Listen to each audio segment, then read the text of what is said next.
Football Update. It's with your host, Sean Spencer and Alex Roosmore.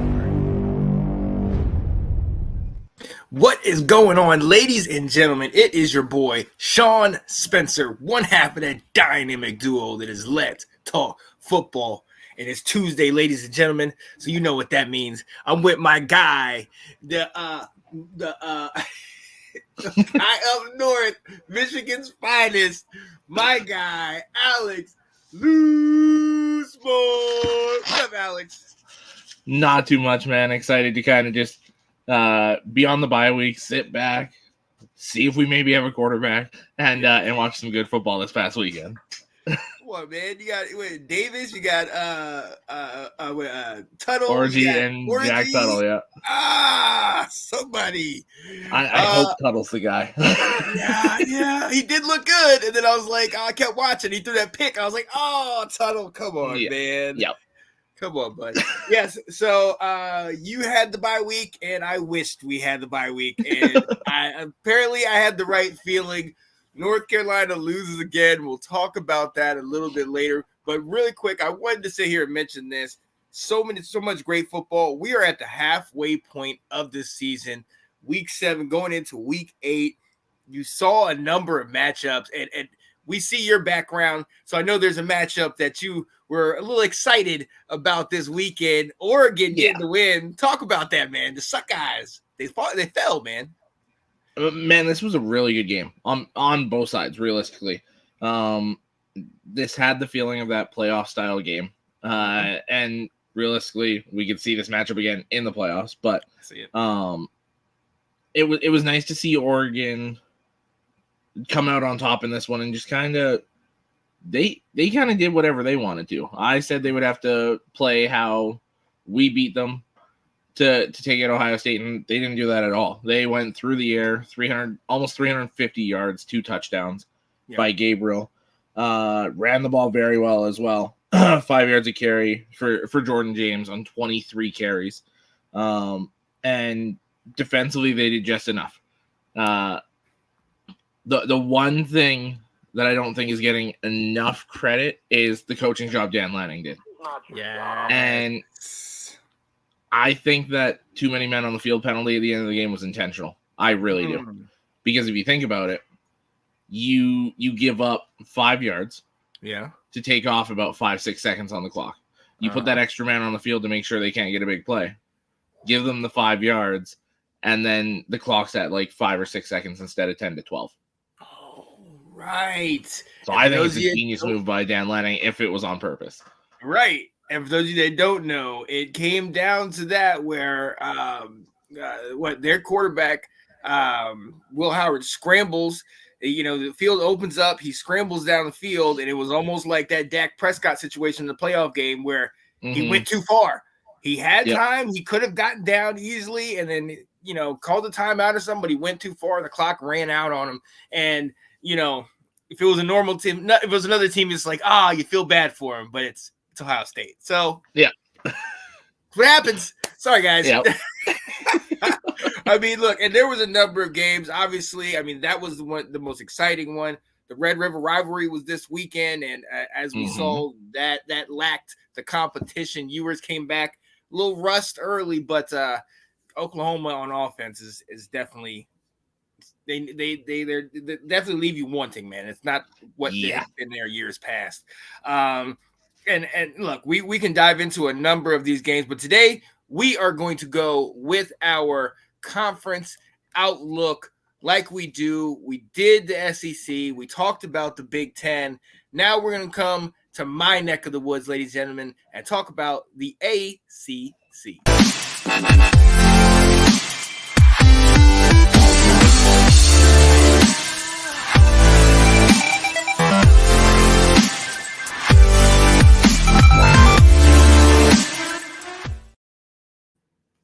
Yeah, buddy. Around the ACC, ladies and gentlemen, we know things are topsy-turvy. You know what I mean? Florida State, the normal power, is totally on the opposite side. This year we got Stanford, we got Cal, we got SMU in here making some noise.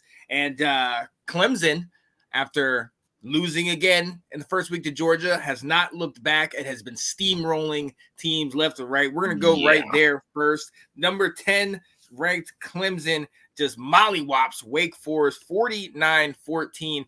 At the beginning of this year, Alex, obviously they lose that game to Georgia after keeping it close at halftime. And then after that game, everybody's saying, is Dabo on the hot seat? Is he's not changing his things? Is the game passing him by and everything? And he literally just said, hold my beer. And he's been Cade Klubnik, and that team has been running through the competition, man. What do you think about this game and going forward? Yeah, I think Clemson's a legit team. I think Garrett Riley and Cade Klubnik have kind of figured out what works with this offense and what doesn't. If you remember back a couple of years ago, Garrett Riley was the offensive coordinator for that really good TCU offense with Max Duggan, Quentin Johnston, DeMercado, all those guys. And it hasn't really transitioned yet over to Clemson. They're finally hitting their stride pretty much from week 2 on. You can say the competition. You can only play who's on your schedule. So, exactly. And they're doing what they should. They're dominating lesser opponents. So I think this is a legit team. I think they're a shoo-in for the ACC title game. I think it's down in Miami, theirs to lose. And then at that point, we'll see what happens. But I think realistically, you could have 2 ACC playoff teams because this offense is rolling, that defense is getting healthy again, and they're playing legit football on both sides. Oh, exactly. I mean, they're getting hotter and hotter as the season goes. A lot of people had their questions about Cade Klubnik and how he struggled in that first game against Georgia. But since then, this guy has been a monster. He's only thrown 2 interceptions this year with 17 TDs, over 1,500 passing yards. He is truly coming into his own. Phil Maffa in this game helped out with another 100 yards on the ground, but they had over 200 yards rushing. I mean, they dominated on the offense, they dominated on the defense, and I not to get too ahead of ourselves, but I'm right there with you. Unless Clemson slips up on their own, I think it's a clear path for them going right to the ACC championship. Now they have UVA at 4-2, they got Louisville at 4-2. Tech is no slouch, an undefeated Pittsburgh. So they have what would be considered the ACC a gauntlet. Maybe not in some other conferences, but definitely with that. So you're going to have to keep your head on straight with these games. But with how they've been playing over these last couple of weeks, they definitely have to be the favorite going down the line in the ACC. Yeah, without a doubt. I mean, that really 4-game stretch, Virginia, Louisville, at Virginia Tech, and then at Pitt. That's tough. And it doesn't matter who you are. That's a pretty tough run there. But I really expect Clemson to handle their business. Don't know if they'll dominate all 4 games the way they have the majority of the year here, but they're probably walking into the ACC title game as like a top 8 team. Oh, absolutely, man. And more power to them. I'm eager to see how they play out. Now on the other side, Wake Forest now 2-4. And for them, it's just, are we going to be able to get to that 6-win threshold to get a bowl win? And I'm going to be honest with you, I don't know. I mean, now they got this game against UConn, and UConn's 4-2, and with the way they've been playing UConn's this year. Favored. Exactly. So the way they've been playing this year, that's not a gimme.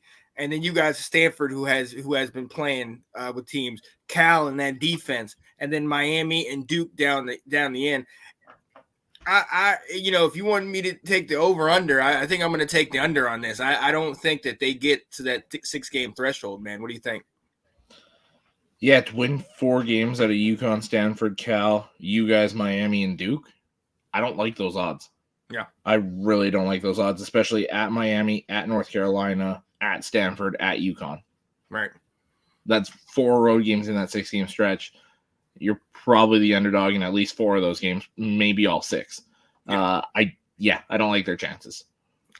Yeah, so shout out to them, and we'll see what they can pull off. And look, they've been in a number of these games. At North Carolina State game, they lost by 4. They lost to Louisiana by 3. They lost to UVA by 1. They've been in games. They're not getting. This Clemson game was an outlier. They haven't been getting rolled on, but down the line, you're gonna have to figure something out. So we'll see what happens with them going forward. You mentioned it. They do play North Carolina on the 16th of November. North Carolina right now, and man, first and foremost, rest in peace, Tyler Croft. For those of you who don't know, lost his battle with cancer. Big part of the North Carolina community, and our hearts and minds go out to the family and of him. It stinks to hear that. Definitely kind of overshadowed the game a little bit, but we came into it. We went into a game against a team that is not bad. A 4-2 at the time, now 5-2 Georgia Tech team that has definitely had a turnaround over these last couple years. Look, North Carolina has just been over. We just, that defense has been really not helping us, and we didn't have a poor game against Haynes King. Haynes King didn't have over 130 yards in the air, but it was the fact that they were able to run the ball. And we have been getting gashed all year long by that run game. They had damn near 400 yards on the ground, 371 to be exact, on almost 50 carries and 5 total touchdowns. That is their game, but they did what they wanted in this ball game. And the way we've been playing, you start to lose. You lose a game, you lose a second game, you lose a third game, and then you start to get to that point in your mind where you're like, okay, when's the shoe going to drop? When is it going to happen? When are we going to mess up? And another close one that we could have won at 7 points in it, but we were not able to get it done. Omarion still giving me 100 yards. Jacoby Criswell still dual threat, giving me some good things. They're playing, Alex, but as a fan, it's hard to watch, man. Yeah, I mean, and it's the crushing part is that defense. Like you said, that inability to stop the run, because you're putting up points. It's not like your offense isn't rolling. Pass game, run game, you guys can do it all offensively. It's just you're having to play from behind. So then Hampton gets kind of pushed aside, because then you got to pass the ball more and try and play catch up and keep up, right? So something's got to change here, because I mean, this is another one where I like your guys' odds better to make that bowl eligibility. But I mean, Virginia, Florida State can sometimes run the ball. Boston right. College is a strong team, and then NC State can pound the rock as well. So there's gonna be some games where you're gonna have to solidify that run defense to have a shot. Oh yeah, no, absolutely, man, and yeah, to your point, those games coming up. I mean, look, none of those games are over with. Like, none of those games are a gimme, but also none of those games are out of reach. I mean, I think there's a 50-50 shot that we can win any of those. So it's right there in front of us, and we know Mac Brown's going to get those guys fired up to play. So we'll see. We'll see going down. Now, let's go on the flip side. And you look at this Georgia Tech team, which, a lot of people have been kind of sleeping on these guys. Obviously, we know they get that big victory against Florida State, which doesn't seem that big now with, Florida State being as poor as they have. But they go toe-to-toe with Syracuse, who we know has been solid. They beat a good Duke team. They don't lose by much to Louisville. But you see them going down the line with Notre Dame, at Virginia Tech, Miami, and then obviously they got Georgia and North Carolina State down the line. Like you said, I look at our schedule, and it's definitely a lot more favorable, but they only need one more to be bowl eligible. Now, realistically, I think they can get that, but can they make some noise down the line and maybe shock some people? I mean, they've got the recipe to absolutely do it. They play pretty good defense. They run the ball very well. And Haynes King is accurate and can throw the ball when need be. But that's the perfect recipe to take down a Notre Dame, take down a Miami, potentially take down a Georgia. Now, do I see them winning any of those 3 games? Probably not. But I think that also bodes well for them playing Virginia Tech and NC State. And with NC State, I mean, we'll probably touch on them right away here, but we got to see what's happening with Grayson McCall. Right. So that drastically changes what kind of NC State team you're getting. Exactly. And NC State had been struggling throughout this year, although being able to make some big get some big victories. Mm-hmm. Unfortunately, this last week they did fall to Syracuse, but I do think a lot of that has to do with McCall's injury. And for those of you who don't know, McCall was scrambling out, ran up, got hit, his helmet got popped off, and then he got taken down. His head slammed down. It was nasty. It was not good to look at. So he got carted off the field, and our prayers go with him. Hopefully he gets a recovery. But with that being said, if he's not in there, I don't like their chances. They lost this game to Syracuse. What are your thoughts, man? Yeah, I don't really know what to think about them. We'll have to see. CJ Bailey came in, played fairly well.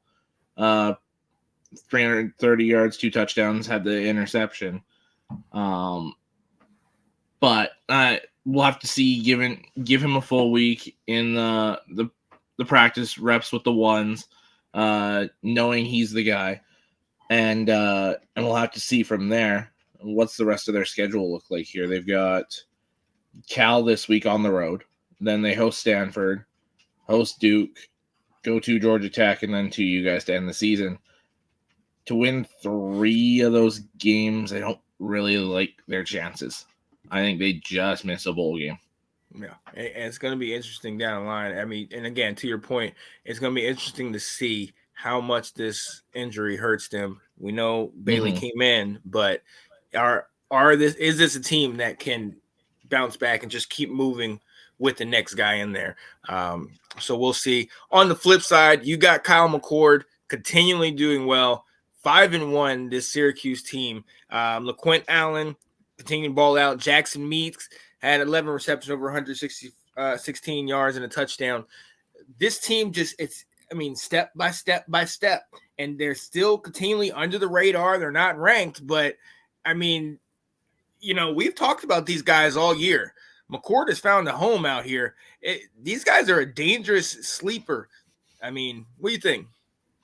Yeah, I think this is a team that nobody should feel comfortable playing them, because we've seen McCord in this offense fly all over the field, whether it's running, passing, Meeks, Allen. When McCord has those pieces around him, he's that dude. He plays very good football when the team around him steps up. And I think the underrated thing is that defense. They play very good complementary football. They don't make too many mistakes. They get the occasional turnover, but they're not that defense that's either boom or bust. You know what you're going to get from the Syracuse defense. They only need one more game to be bowl eligible. I really like those odds. Big game with Pitt next Thursday. They're on the bye this week. And then Virginia Tech at home. Go to Boston College, go to Cal, host UConn, and then host Miami. That is massive. Yep. Them hosting Miami. That could potentially, if Syracuse runs the table here, that might be for who goes to play Clemson in the ACC title game. That's the thing. I mean, look, we see it's all right in front of them. You got it. I mean, tough matchups out there, but the way that they've been playing, if they can put this thing together, they can continue to run the ball. They continue to pass well and play complementary football on defense, like you said. Hey, their luck is just as good as anybody else's. I mean, I really love what they're doing out there, man. I did definitely love what they got going on. Let's keep going.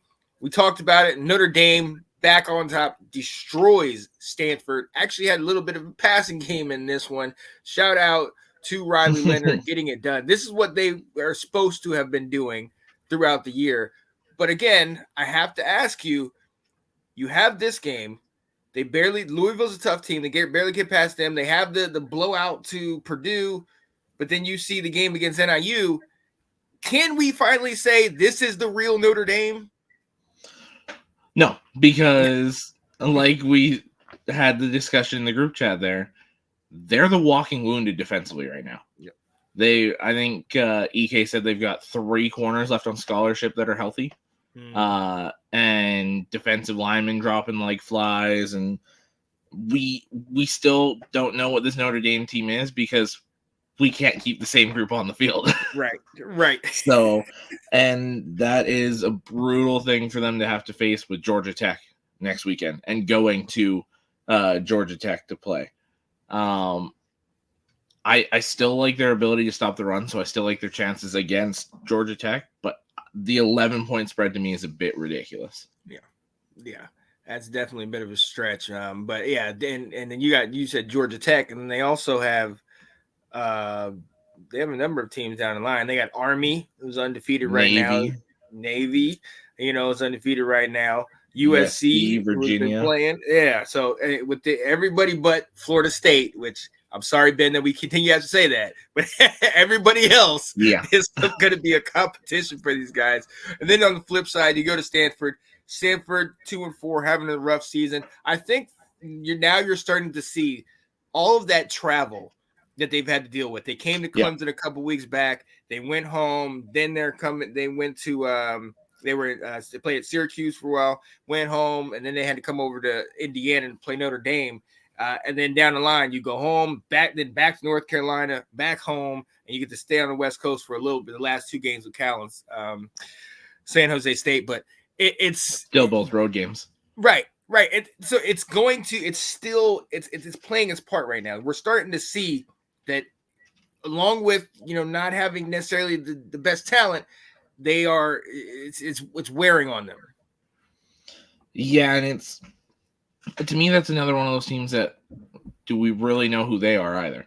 Right. Because I mean, you look at them. 1 week the passing game looks great, and they end up beating Syracuse, and they go toe to toe with TCU, who's good, not great. But then you have the back-to-back weeks, really 3 weeks in a row here, where you can only put up 14 on Clemson, and 7 back-to-back weeks, Virginia Tech and Notre Dame, one of those games being at home. So what is the identity of this team? They need to figure that out and get rolling here. As far as bowl eligibility, I don't really like their chances. That schedule's pretty tough. SMU, Wake Forest, NC State, Louisville, Cal, and San Jose State. That's tough. Yeah. Oh yeah, that's definitely not easy. What's up, Ben? He's watching. He said, "Watch it, Spencer." Hey, look, Ben, we ain't that much better, but now we do have two more victories, but still, I'm gonna go easy on your guys. Man. But yeah, no, it's definitely not easy going down the line. Let's go to another one. Louisville, UVA, another close game, another solid one. Louisville gets it 24-20. And then also I wanted to talk Pitt, Cal. Pitt still undefeated. They won 17-15, ranked 22nd. And Desmond Reed is a name that's starting to definitely pop up on a lot of people's radar. He definitely torched North Carolina when he played us, and I believe their quarterback Eli Holstein. Yeah, he transferred from Alabama, so they're doing good. Pittsburgh, how much can you trust Pittsburgh right now? They are undefeated, but I mean, what is your thoughts about them? So they're on the bye this week as well, same as Syracuse. We're going to find out in their next 2 games. Mm-hmm. They host Syracuse. They go to SMU. That's 2 tough games, 2 really good offenses back-to-back. If they come out of that one, then I think they can make it a contest against Clemson. Oh, yeah. If they kind of start to falter here, then I think Clemson mops the floor with them, and they're on the outside looking into the ACC title game. But as of now, I think this is a damn good football team, should be taken seriously, and can't wait for those next 2 games. Oh, yeah, absolutely. And shout out to Coach Narduzzi. He's always had that defense playing well, and now you got yourself a quarterback, and you got pieces on this offense. Look, he had them rolling with Kenny Pickett a couple years back. We've seen once you get that offense rolling, they can be a tough team, especially in the ACC, man. So I'm eager to see kind of how they go down the line. Cal's at 3-3. I love this team. I love this defense. I think that travel is also playing a big role with them. But you can look at them going down the line with, they got SMU in there. They got NC State. They got Oregon State, Wake, Syracuse, and Stanford.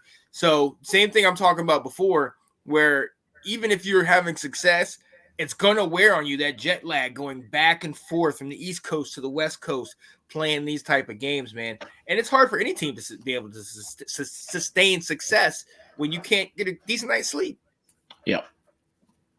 Now, I will say I do like their chances to make the bowl. I think that schedule is favorable to get 3, which is all they need. So I like their chances to get a bowl game this year.